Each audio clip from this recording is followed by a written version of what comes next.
Right here. Right here on TRAXXfm. Good afternoon. It's 3:10 p.m. on the clock. It is Kong Yu back for the Budget 2023 special right here on TRAXXfm. Yeah, it feels good and very surreal to be home.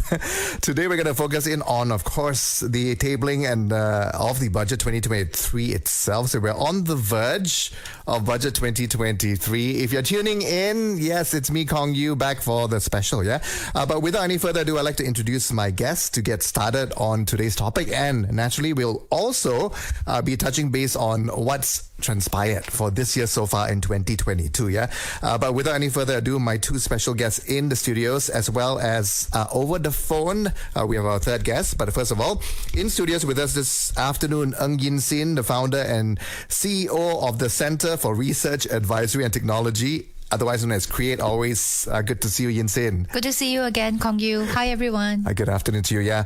And second guest in the studios today, Dr. Mohd Afzanizam Abdul Rashid. You would have heard of him giving his commentary as well as joining us live on air right here on TRAXXfm. For some time now, we appreciate it. He's the head of Economics and Research Department with EPF Malaysia now. Good afternoon, Doctor. Yes, good afternoon, Kong Yu. It's good to see you. Yeah, likewise. Yes, and our third guest via the phone lines right now with us as well. Okay, Associate Professor Dr. Mohd Helmi Ali, who is the Deputy Dean of Research, UKM-Graduate School of Business, joins us live on air as we speak as well. Yeah, Prof, are you there? Yeah. Okay, good afternoon. Nice. Good afternoon. Thank you so much for taking time out of your busy schedule. I understand you couldn't be with us in the studios, but it's good to have you for our panel discussion. Yeah. Speaking of which, so the highlights of Budget 2022. Let's go through some of the key points, as well as most importantly our scorecard as we approach actually the beginning of October, which, isn't it, ladies and gentlemen, is a few weeks earlier compared to a normal tabling budget. And of course, there's been news and there's been speculation, there's been information and all that. So that aside, Budget 2022, right, which was themed Keluarga Malaysia Makmur Sejahtera, loosely translated a prosperous Malaysian family, was presented by our finance minister back in October 2021, allocating the highest ever budget for that point in time. Now we'll see what happens today. A total of 332.1 billion ringgit for budget 2022, the highest ever, and that was surpassing the previous budget 2021. Yeah, lady and gentlemen that we have in the studios, what was your first reaction when it was first tabled? First reactions generally. Yeen, let's start with you. Well, I remember I was also in the studio almost the same time last year. And when we heard the Minister of Finance read out the budget back then, we were like, wow, it is a fat budget. Where are we going to find that kind of money to fund the country over the next 12 years, the 12 months, which is like 2022. Mm-hmm. And but although back then we knew that whatever the government decided or plan for the country and the people, is definitely for the. It should be in the interest of the people and the society, and of course that would mean the business community as well. Mm-hmm. Although during that time, the first reaction would be, wow, that's a fat budget. Is election coming? Because normally when we see a fat budget, we would say, government giving out lots of candies, everybody's going to get something, so people will be in favor of the incumbent. So that was then the emotions and sentiments of most people. But during then, I believe that, myself included, we were also very worried because nobody knew how COVID will play out. How long more would MCO be extended? Is the opening up of borders for real, temporary? Will there be another major slap to the wall? Yep. So I think back then in 2021, when we were revealing budget 2022, there was still a lot of uncertainties surrounding COVID and how do we actually get back up? Because it was, I remember year 2020, 2021 was like all of us falling flat on our face. So 2022 was supposed to be get up, get back to work, rebuild the country, rebuild the economy kind of state. So in 2021, when the budget for 2022 was so big, first it could be an election budget. Two, that was the only remedy because everybody needs help. Therefore, the government, whether we like to admit it or not, is that everybody tend to get something. So most people, almost every segment of the society and community somehow gotten something. Whether the something was good enough, big enough, or effective enough, it's separate matter. Yeah, and that was the key, isn't it? The key was the still lingering uncertainty as to what would actually take place in 2022. Yeah, so of course, with hindsight, I think with major big sigh of relief from everyone around the world was the reopening back of borders, which we have seen for the entire year 2022. Yeah, now let's rewind back, right? 1 year ago, at this point in time, or rather, plus 2-3 hours after the budget was tabled for 2022. Yeah, Dr. Afzanizam, what was your initial reaction to the budget when it was tabled? Yeah, sure. My initial thoughts about the budget, obviously, I was hopeful back then. Of course, the main issue during that time was COVID-19, as mentioned by Yeen. And the difference in 2021 compared to 2020 because of the rolling out of the vaccination.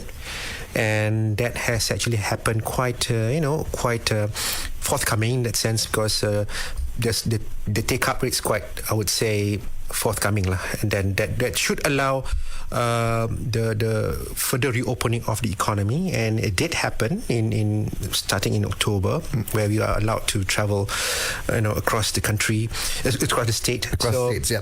So that's sort of the background, the backdrop of what the budget was tabled back then, and looking at the numbers in terms of the deficits target for this year, which was estimated at around 6% of GDP, compared to last year about 6.4%. Compared to the actual 2021 6.4%, that itself indicates that the government's commitment to remain expansionary, to remain supportive to the economy. So, that's the thing. I mean, we really hope that the economy would actually really take off lah. But little that we know, the war in Ukraine actually broke out in February. So that actually essentially, changed a lot of scenarios that we are looking at the moment. Okay, thank you for that little flashback reaction. Of course, we got Associate Professor Dr. Helmi Ali of the UKM-Graduate School of Business with us over the phone lines, in case you just joined us for our Budget 2023 special. Prof, I want to check with you as well, your initial reactions, yeah? Yeah, okay, Kong Yu. Yes. I think when we go back around 1 year ago, we have a different understanding altogether about the situation, the environment, and then the business landscape, which might be different from back then compared to now. So the government move of announcing a fat budget in 2022, I would say, is trying to give some kind of a soft landing for all. So opening up the economy, and then I think I agree with Dr. Afzanizam. So very, very small that we know that the geopolitical issues going to come on and then exacerbating the issues. But in any way, even though the spark mixed reaction among citizens is there, I think the budget and then what we are doing currently is, we can say that it's kind of timely and relevant to the condition of we are coming back into fighting the COVID-19 impact. So I think, I personally believe that understand that the government back then budget 2022 was trying to put everybody in, and then without keeping anyone left behind, so that the fat budget is recommended by then. So there was certainly reason for that, and at that point in time, I think, given the circumstances, that was the best I think that everybody could do. And moving forward now, right? So about a year later, we are at today, October 7th, 2022. A year has transpired so far. We've seen, of course, certain figures and signs, and of course the indices, as well to draw with. Let's talk about that. Let's talk about performance so far. in 2022. In a summarized perspective, share your thoughts as well, yeah? Let's start with Dr. Mohd Afzanizam, live in the studios with us. How have we done in 2022? I think this divergence between the real economy and what the financial markets has been performing. You could see that the real economy, based on the GDP, I think has been growing at a decent rate. In the second quarter, the economy actually grew by 8.9%. Yeah. And then in the first quarter was 5%, so that will give you first half growth of 6.9%. That essentially has gone beyond that. Way surpassed. Yeah, surpassed from the range target by the government, 5.3% to 6.3%. But then another event, of course, unfold. Again, it's very externally driven, whereby the central bank in the US, the Federal Reserve, decided to change their tack. Last year, they were looking. I mean, when Jay Powell, the chairman of Federal Reserve, was telling the whole world that the inflation rate, although it's rising, is like to be transitory. But then suddenly, the way they handle the economy is different. It seems that the inflation has become more pervasive. That resulted in the aggressive interest rate hike by the Fed. So that also created a shock to the economy. So what happened then? The equities market tanked. Similarly in the bond market, and not to mention also the FX market. We saw our ringgit, at this level at the moment. So that give us the impression that, because typically the financial markets would actually move ahead from the real economy. So that's why I think the worry now is about the next year's performance. And already, if you look at the recent announcement by the IMF, the MD, Christina Georgieva, she was saying that the possibility of recession in the advanced economies is rising, like in the US, in Europe. So Malaysia being an open economy, so I think this is where the budget 2022 is very important to navigate in such economy, whereby we need to ensure that the economy will continue to grow at a decent rate going forward. How do we actually reconcile, right? This one, feel free to chip in, Prof, right, as well as Yeen, in terms of the performance versus expectation. There seems to be quite a little bit of a gap from my perspective, more of a layperson's perspective, right? So we show great growth figures for quarter one and quarter two.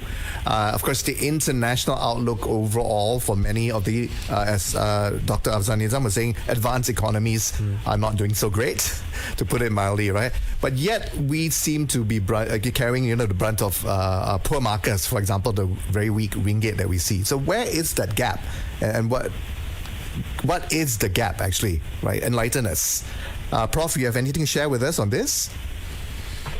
Yeah, I think that the issue of the ringgit that become weakened against US dollar is basically inevitable. I think it is something that related to different external issues that we can't really control. But the other way around is that, so as long as we are empowering our domestic businesses and the domestic economy, and then I think it could be some kind of a remedy for this issue. So even though that we are still depending upon a lot of imports and everything, which might be impacting our exchange rate and then the inflation, I would say, then towards the end, I would say the budget 2023 should be taking into account of developing the strategies and then moving forward in ascertaining these issues of inflation, as well as the currency exchange issues of Malaysian ringgit. Yeen, anything to add to this?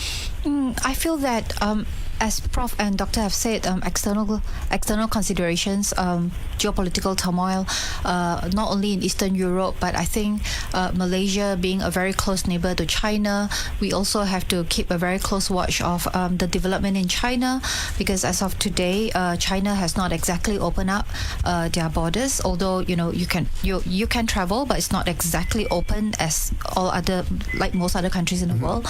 So we have have yet to see what is the real impact once China is open up. I believe that there will be some sort of recalibration and rebalancing of the market once China is fully open as well.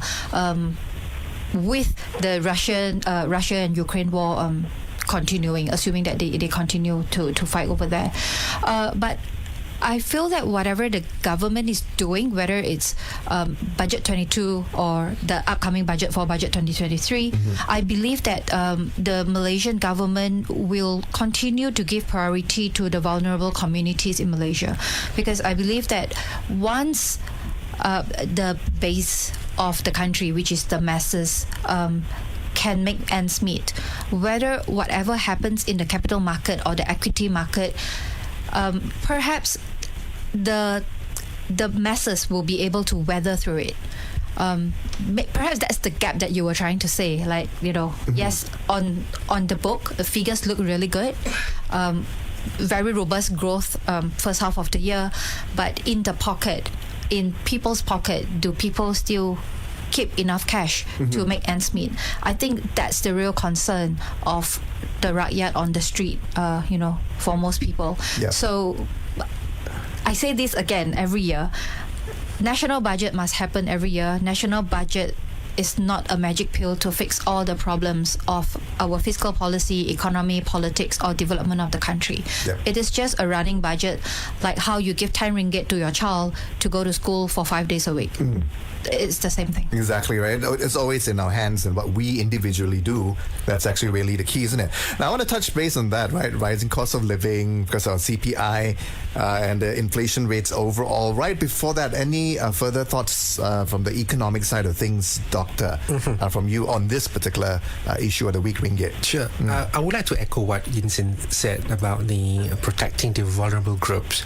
And as we know, the government has been very, cognizant about the plague, the issues plaguing our society, of especially for the low-income groups. So, and therefore, there's a lot of programs in terms of cash transfers, subsidies, price cap, and I think this is more important in terms of the context of Budget 2023.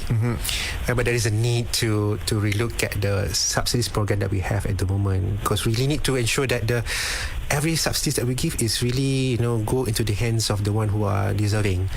And what has been reported, in terms of fuel subsidies, is only benefiting for the high income.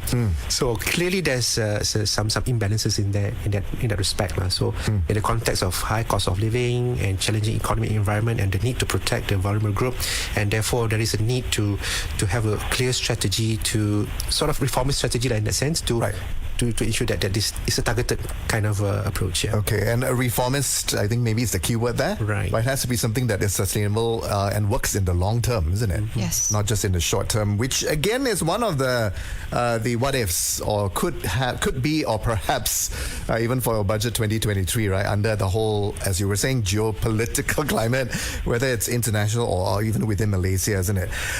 Inflation rose by about 3.4% just for the month of June, right? One of the benchmarks that we have for this year, 2022, up to June. This is some 2.8% incline compared to the same quarter for 2021, the previous year. Yeah, the biggest culprit being food inflation, which increased 6.1% in the CPI. A massive increase since July of the previous year, 2021, where it stood at only 1.3%. Here's the thing, I mean, it's anecdotal, but we all feel it. Right? Things are just generally super expensive, isn't it?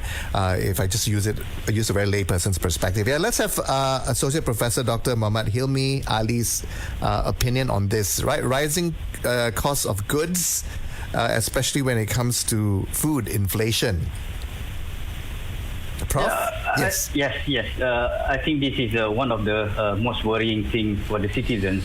Because the rising price of the commodities, and then the food on the table, and then further with the OPR increase, then basically tighten up a bit the budget for the people, and then as well as there also an issue of whether the wages would suffice to make the ends meet.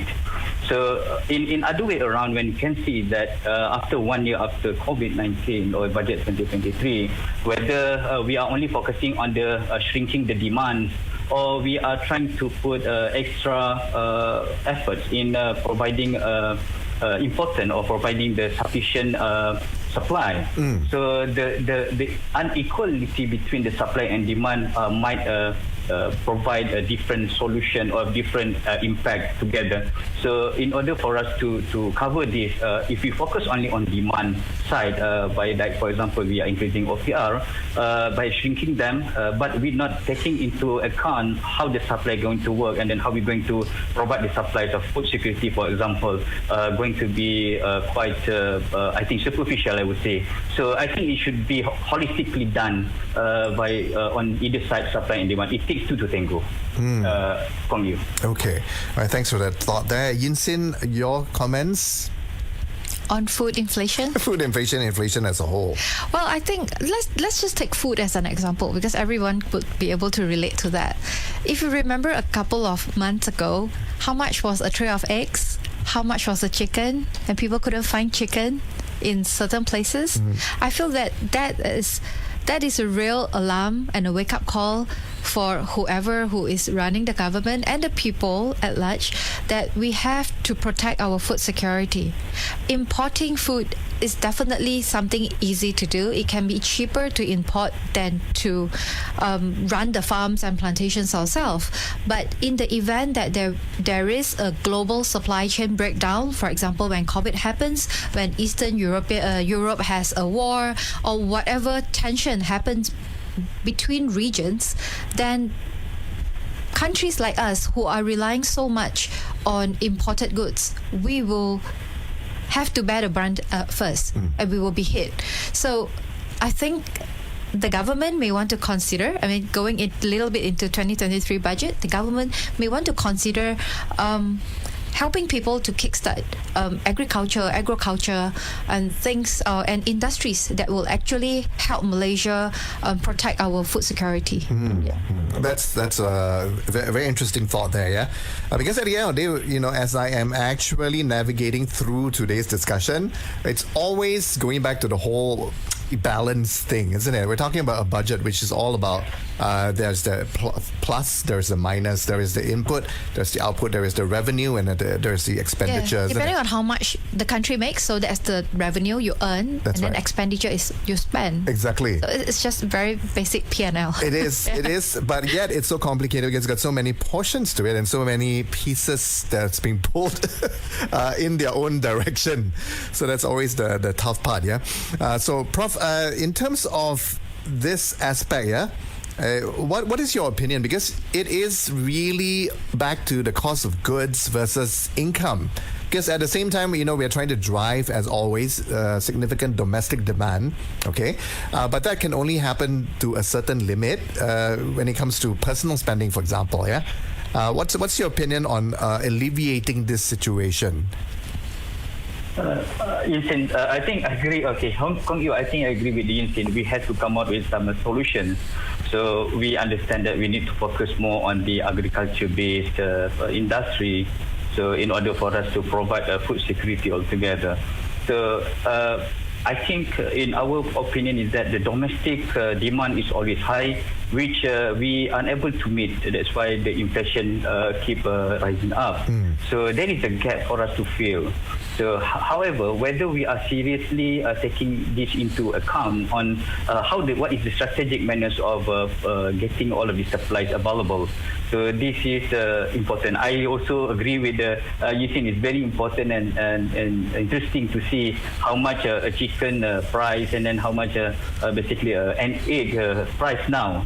So even in roti canai, you can see is almost double up the price nowadays. So this is how we go. Whatever we can provide inside. I think in our country, we are blessed with the good climate, and then we have good resources and so on.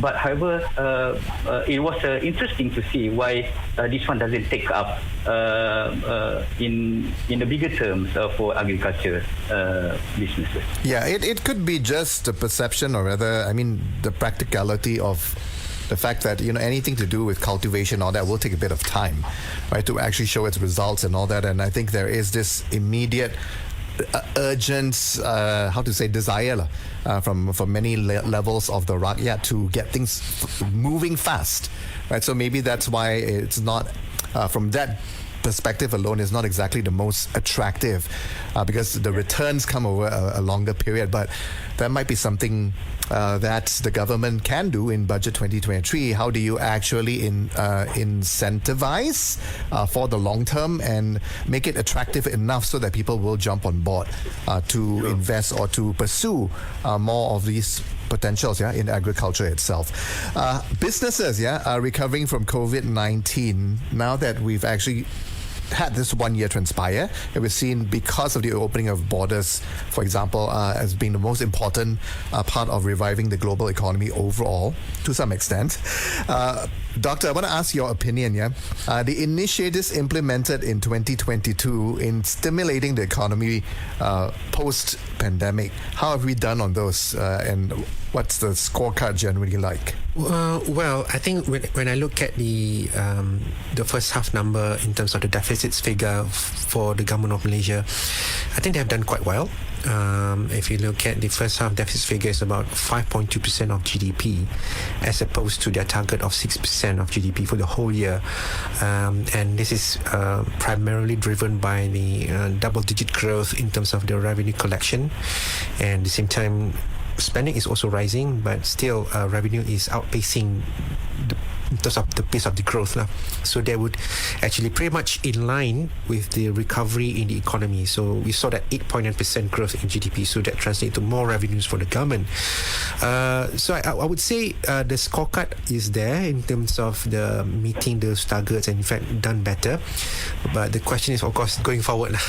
Like you said, I mean, we talk about just now, he's going to talk about the food sector, and clearly to me it's about addressing the gaps in the economy, and not to mention also we also too much dependencies on the foreign labor. Right. That's also a sign that there's a gap in our economy, and there is also the need to ensure that our graduates would be able to secure a reasonable kind of pay with that commensurate with the level of qualification. So in that sense, these are a very long-term kind of measure, and I like to think because of this high cost environment, perhaps it's like a blessing in disguise, that would actually push the businesses to really reinvent themselves, and hopefully this budget would actually try and facilitate that process in terms of moving into the high value adding economic activities.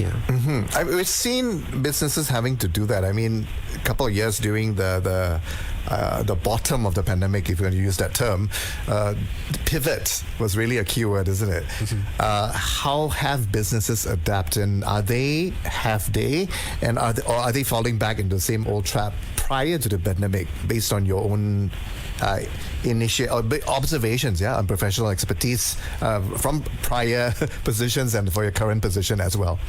Well, I guess to pivot is not that. I mean, it's not easy.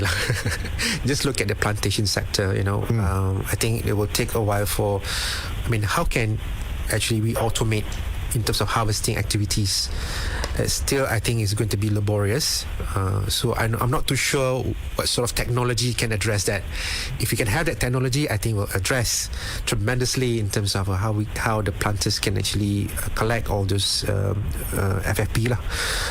And similarly, in terms of other sectors like manufacturing, so it means that we really need to inculcate these research and development activities, and thereby I think this is where the investment incentives has to be based on activities rather than merely on specific sectors.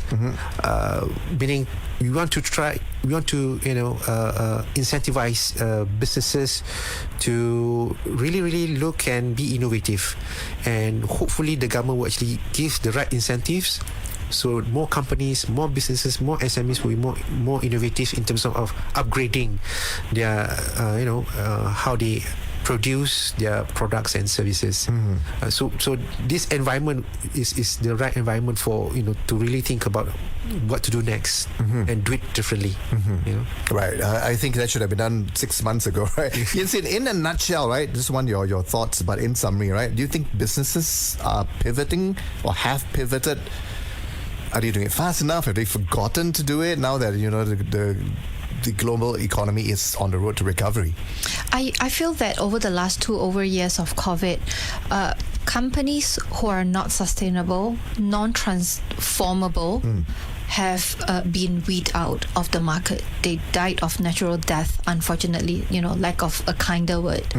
And I feel that that sounds, in business reality, that's inevitable, but in humanity, this is really mean, because that would mean that there's loss of jobs, loss of income to families and things like that. But I would like to take this opportunity to address what Dr. have just said. It's about automation, digitization of industries, and to perhaps reduce the reliance on human labor. But my observation is a little bit opposite, or that's the contentment that I have in my head, that I also struggle to decide what is the right position. So let me give you an example. For palm oil plantation to rely on robots to harvest their fruit, it's something very difficult.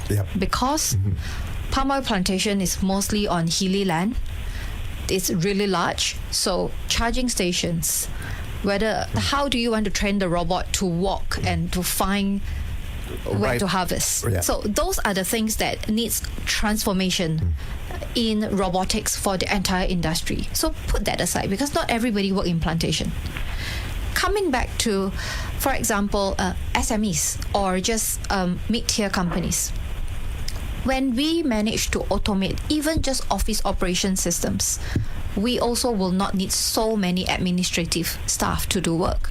What does that mean? That means we are heading towards future of work. That's right. That would mean that we rely lesser on people. But what does it also bring to you? Unemployment.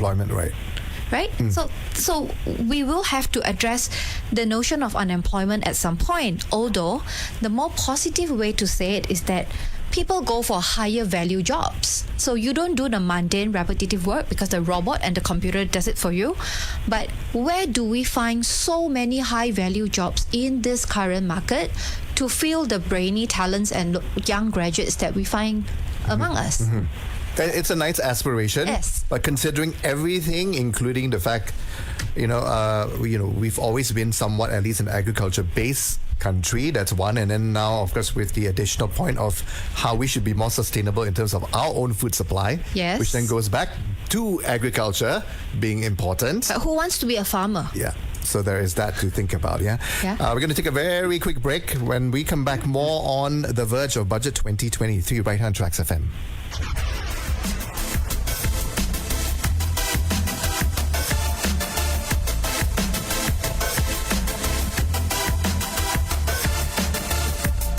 Experience the excitement right here on TRAXXfm. This is on the Verge of Budget 2023. It's Kong Yu back on TRAXXfm to host the special. Thank you so much for tuning in. If you've been since the 3 p.m. plus mark, if you've just joined us, yes, welcome to the pre-budget special. Talking to my three special guests today: Yeen, founder and CEO of Create; Dr. Mohd Afzanizam, Abdul Rashid, head of economics and research of EPF Malaysia; and on the phone lines, Associate Professor Dr. Muhammad Helmi Ali, Deputy Dean of Research in the UKM-Graduate School of Business. Yeah, Prof, thanks for holding on, joining us by the phone lines. It's not the easiest to keep in conversation, but we appreciate you hanging on in there and joining us for our special panel discussion. In fact, I want to go back for our listeners who are just joining us or who have just joined us in the past few minutes. Our economy overall, isn't it? So it's a bit of an interesting time, to say the least. Unfortunately, we're going to grapple with the fact that we have strong economic growth recovery markers, but at the same time, we have a very weak ringgit to contend with, amongst other issues. Yeah. In a nutshell, how would you say, Prof? Right? How are we doing economically compared to the global economy overall? Yeah, I think if we relate back to the report provided by IMF, so there are certain figures being brought up, say that this is the range that they are expecting us to do in 2022. So, and then it is very nice to see on the figure that itself that Malaysia is doing even better than what being expected. Right, so we understand that the COVID-19 is a global issue that impacting the whole world, and then as well as the geopolitical issues in Ukraine and Russia. So it also impacts a majority of the countries in the world. So even though that the market and then the weaker ringgit, I would say, happening, but still we still doing good. Then I'm expecting that as well. We keep continuing doing this, but again, this is a kind of a statistical data, or basically a static data, which might not be representing the current and then the real-time data. But I would say that at least the positive indicators like this can be what we call a good sign for us to endeavor for next, I think the next effort or next alternative. Okay. Yeen as well as Dr. Afzanizam, any thoughts to share? How really, in your opinion, are we doing compared to other countries in the world? Okay, on the growth front, I think we're doing pretty decent, like I said just now, 8.9% growth. But the question then is about the quality of the growth. Yeah, what we want is growth that will actually inculcate productivity-driven economy, growth that will actually incentivize more highly skilled labor in the production process, but these are the challenges, or rather the reforms that has to take place. But it's not easy because the environment is so uncertain now. Yeah, in terms of the global economy, and typically when things are not certain, the sentiments among the businesses will tend to be weaker, and that could actually impact in terms of the decision-making process. And it is being reflected in the survey data recently by the Purchasing Managers Index (PMI). It went down to 47 points, which means that anything below 50 points, in terms of survey among the manufacturers, there's a lot of manufacturers are feeling pessimistic. So that can actually impede this, I would say, how they can pivot in terms of the moving up the value chain. So maybe they will resort into something that is they are quite comfortable with, that could actually defeat the purpose. So those are the challenges. So that's again, I think the role of policies, the role of the right incentives could actually attract these manufacturers, businesses to really pivot to the right way. Okay, Yeen, any thoughts to share on this? My thought is actually a question for a doctor. Why do you think that when everybody say that we are growing, but we feel that we are in recession?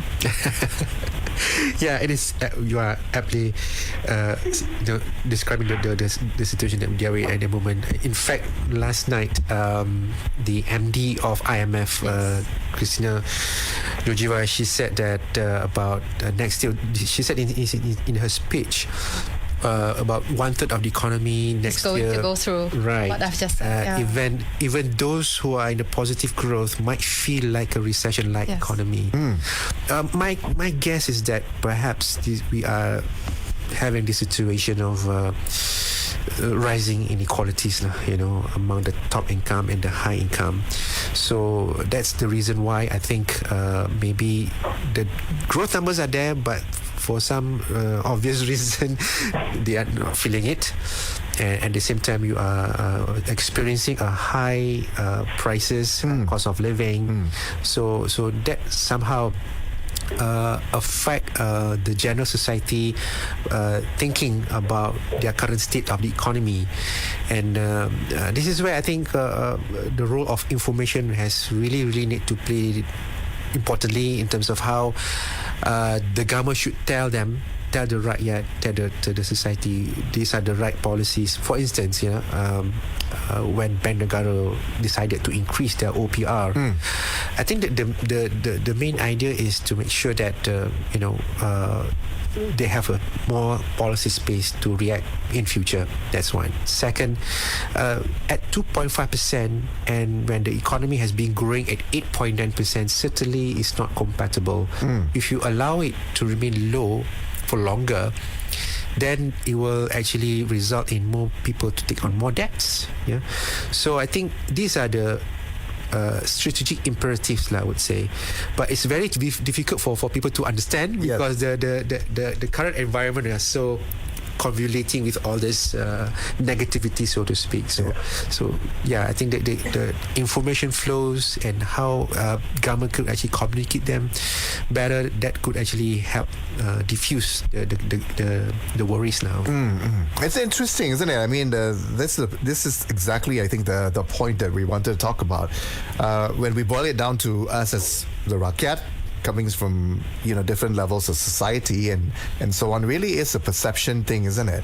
And it's also it's also a gap, I think, in just perhaps one of the key points you struck on, right, Doctor, is inequality, right, in a sense, yeah. And how do we actually find that? So that, of course, goes back to the whole perspective of the individual, right, and how we individually see things within our own segment of society that we belong to. That's very important, isn't it? That mindset that can make it seem like whether we're really living through a recession at the moment, or are we not? And it's just a misconception, a misperception of how shall we say, a segment of society that maybe is focusing on the not so positive. I'm just trying to find the right words to describe this as well. Perhaps it's also important for people at the individual level to start thinking about how to create value. What value do you bring to the table? I think perhaps the society at large for a long time have forgotten about this and have been taking the economy or stability of the economy for granted. So if everybody can start thinking about what value do I bring to the table and how can I add value, then the next thing will be how can we create wealth out of it.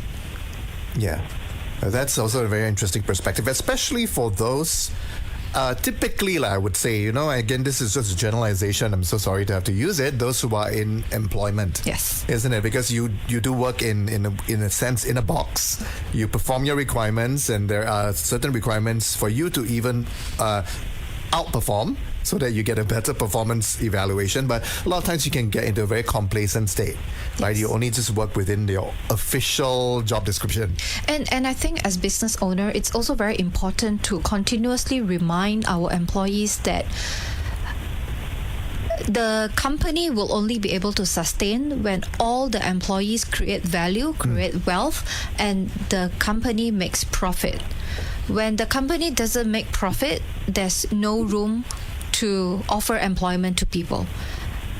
Yes, I think that's something really basic and simple, but I think many people have forgotten about it. That's right. You just get stuck in a maybe one professional function, and kind of lose track of the fact that it all has to add up somehow, right? So that it can actually show growth, right? And surplus. Yes. Yeah.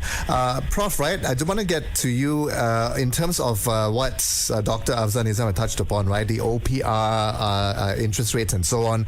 What's your opinion on the maneuver, or rather the decisions by Bank Negara, for example, in moving that, and also your opinion on how that should be managed, Prof? Yeah, I think the OPR has created a kind of a spark and interest among everybody because it's impacting everyone. But we shouldn't forget that when the OPR were brought down a couple of years ago, and then the way the OPR being brought up again in the staggered state, and then we call stage by stage, I would say. So I think it is. I think that the move by Bank Negara is. I think is more sensitive to the probability of these people making end names. Even from the economic perspective, I think what Dr. Afzal had mentioned earlier. increasing by 2.5, and then when we are doing 8.9 might be a little bit slower and not rapid enough to encounter this, and then would end up make people will take more debt. But I would say that there are a lot of things in the economic terms. There are many variables that we can't really control. Some of them is that there might be a certain segment of people that might be enjoying this. Some certain people who are also being suffering because of this, because they are just all of this is kind of a short while things, and then towards the end again back to the people, whether at the end of the day they can end meet and then they got the food on the plate. That is definitely back to the sentiment, right? The most personal view of things, or how things are going generally when it comes to the economy in terms of growth and so on. Let's talk about the source of revenue for any government. We're talking about tax and taxation, and there's been many sort of opinions. The overall, right, I would say that the most important thing is actually some sort of reformation or restructuring of and widening of the tax base. That's a phrase that's been used commonly. How are we doing in terms of that overall? What's your opinion generally for this perspective? What can be done better? Let's start with you, Doctor. Okay. Well, I think in Budget 2022, one of the key measures that was announced, obviously, is the prosperity tax, whereby those companies who earns more than 100 million will be taxed, and that really helps in terms of contributing to the government coffers. And not to mention also because the high oil prices, that would allow Petronas to dish out more dividends. That could actually helps in terms of the government revenue stream. And on top of that, because of the high oil prices, all these oil and gas companies can actually pay more taxes. So that would actually play the main drivers for the economy, for the government's revenue collections. But going forward, of course, as you know, the government revenue will continue to be affected by the trajectory of the economic growth. If you expect slower growth next year, then thereby it would have an impact. So in terms of the reforms, but people are saying about to bring back GST or not, but I think that discussion is ongoing, I suppose. But because it's a very delicate balancing act, obviously, because you are in a high cost environment. So we shall see what's in store in the budget. Okay, your thoughts on this, Prof? Yeah, I think when coming to taxes, again, come back to the issue of, I don't want to repeat what Dr. Afzai said about the tax with the corporate, but the thing is, what we can say is more or less than how we can make sure that the tax that being collected is being done efficiently. So the argument between the GST and SST was long, and then we shouldn't recreate about this. But what we need to really say is imposing tax to the people who are not supposed to be taxed. For example, the people who are buying from online, then you need to do some kind of tax online. So this type of people who are really looking online because they want to have the cheapest good product deals, exactly. available. Yeah. Yeah, but then you might impose a couple of step 1 or 2 ringgit tax from there. But as cumulatively, if people are looking into maybe 20 or 30 million out of this tax, it might be something, but it might not be efficient or in a larger state. I would say I think the movement to the we call the tax should be more creative, and then it should be seen and which one can be tapped more. So I think we should go and tap more people. Yeah. Okay, interesting thoughts, right? I want to talk a little bit more about this if time permits. But in the meantime, because we are also possibly preparing for live news at 4 p.m. So we're just going to take a very short breaker right now. But stay tuned because we are on the verge of Budget 2023. I'm with my special guests, 3 of them, 2 live in the studios with us. And of course, you just heard from Associate Professor Dr. Mohd Helmi Ali, Deputy Dean of Research from the UKM-Graduate School of Business, joining us via the phone lines, together with Ms. Yeen, who's the founder and CEO of the Center for Research, Advisory and Technology, CREATE, who's been sharing her views and opinions with us for the past 2 or 3 editions of Budget Tabling, as well as Dr. Muhammad Afzanizam Abdul Rashid, Head of Economics and Research Department from EPF Malaysia, also are here to share with us on being on the verge of Budget 2023. Of course, we've been talking about expectations, performance scorecard, and we'll have a much more, hopefully, coming up in a few moments right here on TRAXXfm's Pre-Budget 2023 special. This is TRAXXfm. Playing your favorite music 24/7. Experience the excitement right here. Right here on TRAXXfm.